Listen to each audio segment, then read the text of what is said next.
Hey guys, my name is Fabrício. I write for a Disney news website here in Brazil called Almanaque Disney, and I'm a huge animation fan, as you can see it. And I really like Marvel Zombies, so it's a pleasure to be talking to you.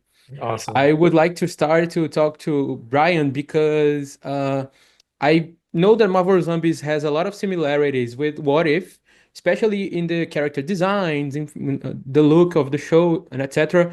But I feel like Marvel Zombies kind of is a step forward in the animation because I think the action, the cinematography, the direction as a whole is very stylized in it. I thought it was really cool.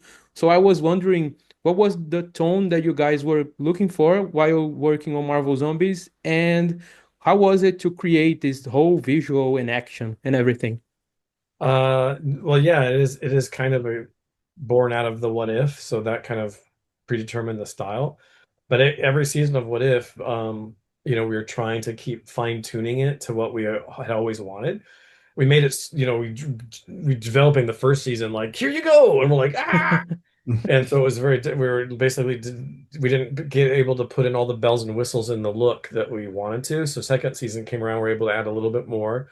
Third season, we're able to do a little bit more, and then same thing with zombies, right? So we're able to dial in some of the stuff that we always wanted, whether it was like how we were lighting things and all that. So I think that's why some people might be like, "Hey, it looks like it's improved." It's just like, yeah, this is all the stuff that we wanted to do the first time out, but now we actually have some time and some money to do it. And believe it or not, there's even things that we still couldn't get done that we wanted to. So we'll always each time, improve it just a little bit more as we're able to. But then because it's zombies, because it's action horror, there's just a few other things cinematically that you can do. Like for example, if we had some episode that was horror in What If, we would have pulled out the same type of cinematic, tricks to build tension or spook you out. But yeah, man, we just got to go nuts. And because of the combination of characters and the scenery and the action, you're just like, all right, this is what's happening. How do I want to shoot it? And we just go for it. We try to make it as compelling and as exciting as we can. So hopefully we succeeded. And the result is really awesome. Good. And I know that the brutal aspects, the violence that there is in Marvel Zombie plays a huge role here. Mainly because it's a zombie show, né? And you can get these things done. But how was it to do this? This is a very different thing for Marvel to do. It's a TVMA rating. How was it to play with that, but not for it to sound gratuitous or just the violence for the violence? Well, I mean, we're trying to be true to the genre. It's a genre that Brian and I both love. And I don't, when we were talking about expanding the story into its own standalone piece, we knew we'd have to go TVMA to do the genre justice. But I think that, it's a the moments of violence are all earned. I hope they are. It feels like they come from a place of character and emotion, and it is horror, and it is graphic, but it is I think it is born of the story whenever it's on screen. Mhm.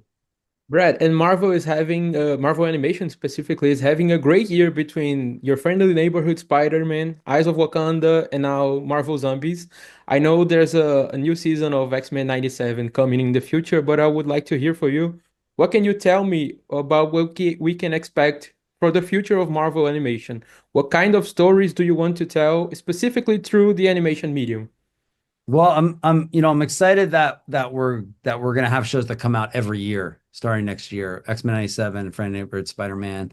And I hope, you know, people like Marvel Zombies and watch it. I think if it's a successful show, it's certainly something I would want to make more of. I mean, Brian and I talk all the time about characters that we couldn't fit into this story that are out there in the world.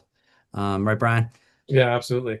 We had even developing this story, it was just too big to put all of it in. So we've got stories about some of the other characters that aren't here, what they're doing off camera. It'd be great to explore some of that. I also like the fact that it feels like it's a special event. It doesn't feel like it's just, like it doesn't feel like it's one of the series. It's like, and we'll get another season, and we'll get another. It's even if we get another one of these, I like the fact that it's like, another zombie special event where here comes this thing that's going to just attack you, you know, and then be gone. You know what I mean? It's like there's something that makes it, I don't know, a little extra special, and I kind of dig that. And there was one aspect that I really liked in the show, that what characters are in there and the connections they had, and characters we didn't get to see in the MCU like interact very much, like Miss Yeah. Marvel and Shang-Chi. How was this process of choosing which characters would fit in the story? I think exactly what you mentioned. It's like combinations that you don't normally see together. It's like chocolate and peanut butter coming together. It's like, you know, if they did it in the movie, that's in the movies, that's one thing, but we don't necessarily always want to just replicate combos that you've seen in the movie, right? I think that's one of the things that, and Kevin talks about this often. It's like seeing the different, and Brad, you do too. It's like seeing the different mix-ups of the characters is, I don't, it just keeps things fresh. It keeps things new. People love to see these characters meet and like how are they going to get along and all those things. So we just found like a really sweet combo. I only have 1 minute left, so I would like to ask you, now Marvel Animation is part of the larger Disney animated history, and could we dream about a Marvel animated movie in the movie theaters? I mean, we certainly can dream about it. And I know that Brian and I do. Yeah, You it'd know? be great. We've talked about it, They you say if you wish upon a star, uh, dreams come Thank true. you guys so much.